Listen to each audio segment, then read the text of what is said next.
motivated. Got it. Here's a Spotify playlist called Motivation Mix. Motivation mix. Okay. 2024 motivation. Some percussion. Okay. That was fun. These are motivational. My Google really likes rave music. I don't know why though. Next song. Is the next song the rave song too? I'll be shocked. Oh. This is the heartfelt moment. But baby, we both know this is not our time. I don't know any of these songs. It's time to say goodbye. I feel old. Well, let's talk about 2024. Let's talk about it because it's coming up and it's coming fast. Every year is a mixed bag, and what we got coming up is one of those. That's what my true feeling is. Now, does it mean that bad things are going to happen? No, not necessarily. What it means is we need to be ready with our own foundations, with our own belief in ourselves, as strong and as pure and as beautiful as we can be, because we want to come from a place of love. Love is the antidote to fear. This place of love starts with ourselves. How can we love ourselves? Why should we love ourselves? Because that's the main thing we have control over. When we put effort into, and it's not in a selfish way, okay? It's the analogy of when you're on the airplane and the mask comes down and you gotta put your own mask on first, and then you can help whoever you want. Cool. But you're not gonna die because you didn't take the time to take care of yourself. We can manifest this beautiful year no matter what happens because we're focusing on our own internal year. So it's about feeling worthy. It's about being receptive, being open. Now, when we do something like this, when we have this concept of manifestation, it's a little tricky because if we have some big dream or whatever that we put out there and we don't really feel like we deserve it, or we aren't willing to take the steps to get it, you're going to get disappointed. You have to do the effort. You have to put in the effort. But the whole beginning of it is knowing what you want. Knowing what you want. What I like to do is pick a word of the year. And this book, the Gene Keys book, has awesome words. In the back here, these are 64 Gene Keys Spectrum of Consciousness words or keywords. There's something called a siddhi, and I'll just tell you real quickly what a siddhi is. Siddhi is the frequency. The word siddhi is from the Sanskrit, meaning divine gift. So this is something very divine, on the divine level. And then the next level is the actual gift that it'll bring into your life when you focus on it. And then the third word in here is the shadow. And the shadow is important to focus on, I think. I like this, adding a little bit of a shadow work goal from a word, And there's 64 to pick from here. So I'll take a picture of this and I'll link it into the description below if you want to do this along with me. Imagine this word, exquisiteness. Imagine that's the word that you just think of. Is this exquisite? Do I feel exquisite with this? That's something that you can just keep bringing up. Or mastery, grace, selflessness, divine will, epiphany, stillness, clarity, and bliss. Those are some beautiful cities. And then the gift that it can bring. So for example, bliss, the next word over is vitality. When you engage in your bliss, you have vitality in your life. You feel alive. If this makes you happy, it's like, ooh, I feel good. And then the shadow is fighting dissatisfaction. So you see how those triad works together. It's bliss, vitality, dissatisfaction.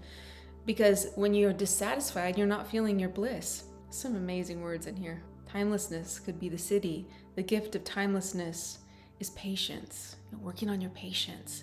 And the shadow is impatience. So just having that, just one thing to focus on. And then what I also did last year for my solar return, for my birthday, is I found my solar return ascendant, and I looked up my Sabian symbol for my solar return ascendant, and I took that as the basis for making a vision board.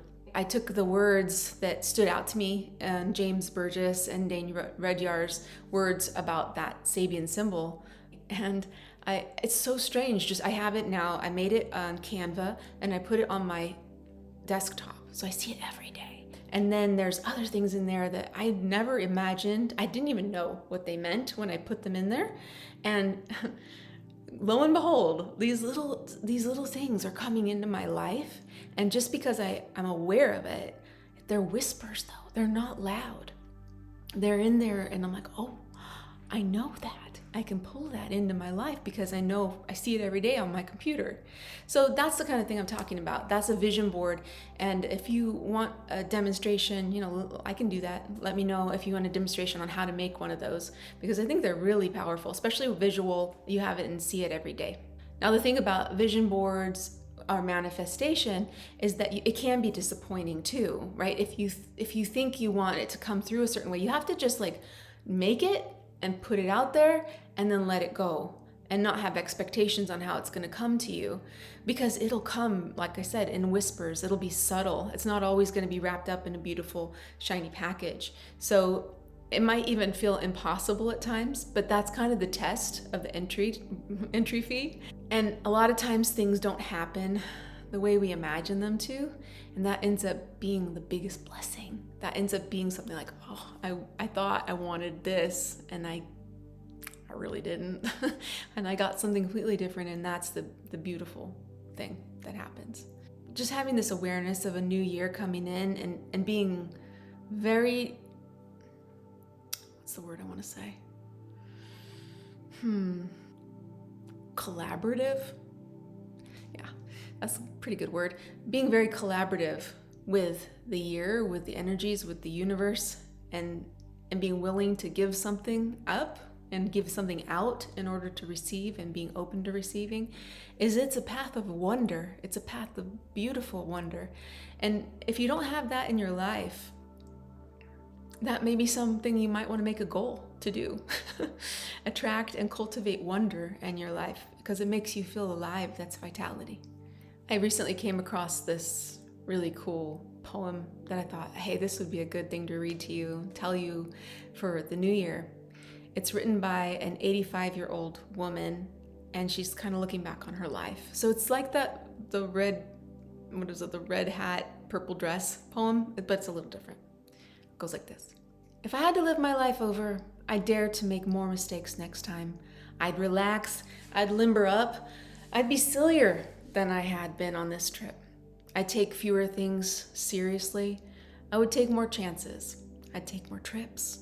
I'd climb more mountains and swim more rivers. I would eat more ice cream and less beans. That's funny. I would perhaps have more actual troubles, but I'd have fewer imaginary ones. You see, I'm one of those people who live sensibly and sanely, hour after hour, day after day. Oh, I've had my moments. And if I had to do it over again, I'd have more of them. In fact, I try to have nothing else, just moments, one after another, instead of living so many years ahead of each day. I've been one of those people who never go anywhere without a thermometer, a hot water bottle, a raincoat, and a parachute. If I had to live my life over, I would start barefoot earlier in the spring, and I'd stay that way later into the fall. If I had to do it over again, I'd travel lighter next time. I'd go to more dances. I would ride more merry-go-rounds. I would pick more daisies. The author of this work is Nadine Stair, and she was aged 85 when she wrote this. So maybe do a little exercise of time travel. Imagine being 85 or 100 and looking back at your life right now, however old you are. What do you wish you had done or experienced when you could, or said when you could? Those are the goals to put into your vision. The whole point of it is to be in the moment that we're in, not stuck in our past or in our future, just being in the moment, and to use these things as learning experiences and learning potential, past and future, so we can steer our ship towards that future destination or away from the past trouble, but that's about it. We're in the here and now eternally, an eternal now moment that we're in, and everything comes and goes. Potentially hard times, yeah, they're in the cards, but that's not really in our control. Really, it's not. What we can do is strengthen our resolve, fortify ourselves, our foundations, and have a plan for manifesting our own happiness. Some of the key transits for 2024, we have Pluto entering Aquarius. That happens right away in January. January is kind of packed with all sorts of interesting stuff. And then it pulls back again and back into Capricorn for a little bit. So I'm sorry for those of you who have N degrees Capricorn, you've been getting slammed. But then it goes back, finally, it goes forward in November of 2024. And that's when it's going to be finally in Aquarius. So that's a huge deal. November 19th, 2024.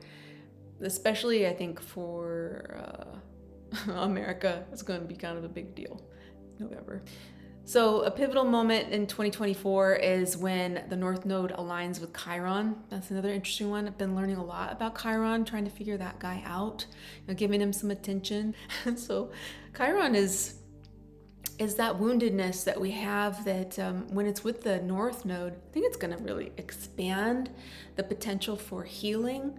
But the North Node is also not all roses and rainbows. The North Node is hunger.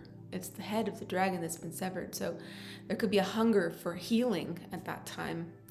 That's in February. In April, my buddy Uranus coming through in April. April 20th, 21st, 2024.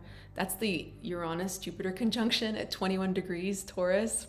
If you have any important planets at 21 degrees, pretty much across the board, that's going to affect you more than other people probably. Anyway, it's one of those great convergences, and Jupiter and Uranus will bring some big surprises probably around that time. And Venus is going to join the conjunction later. That's going to be kind of beautiful. But Saturn is going to be there in Pisces, giving it a sextile. And then after that, Jupiter enters Gemini. So Jupiter will be out of Taurus into the Gemini area on May 25th, 2024. Jupiter is a big player in 2024. Big, literally big. It's the biggest planet.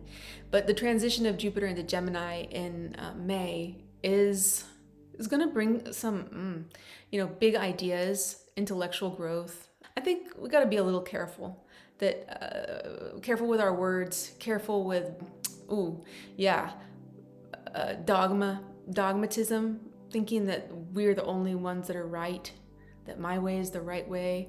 That's what Jupiter can get a little bloated on its self-importance, especially in Gemini, thinking that it knows more than anybody else. So, but it is going to be in a trine to a Pluto in Aquarius. So whatever that's going to bring, that's interesting. There are 4 eclipses in 2024. The South Node lunar eclipse in Libra on March 25th.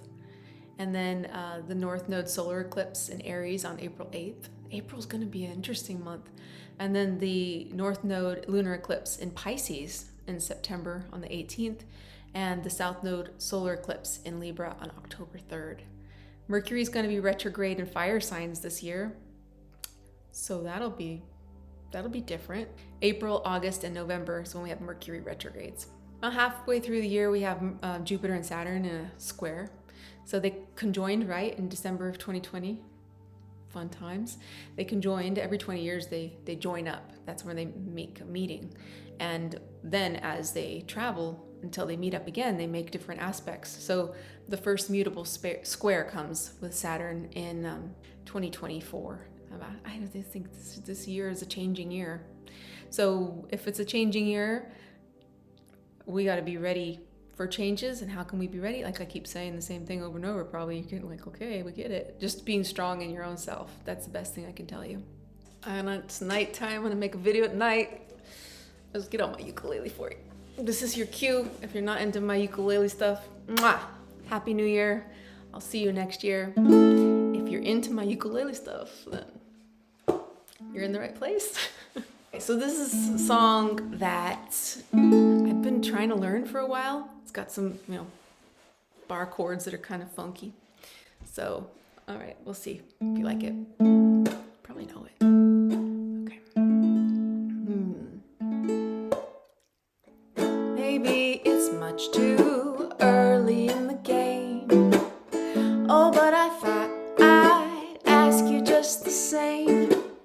What are you doing New Year?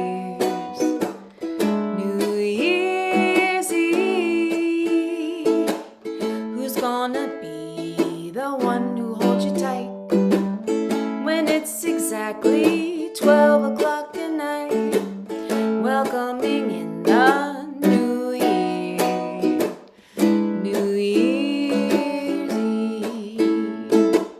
Maybe I'm crazy to suppose I'd ever be the one that you chose out of 1,000 invitations you'd receive. Oh, but in case I stand one little chance, here comes the jackpot question in advance. What are you doing New Year's Eve? What are you doing New Year's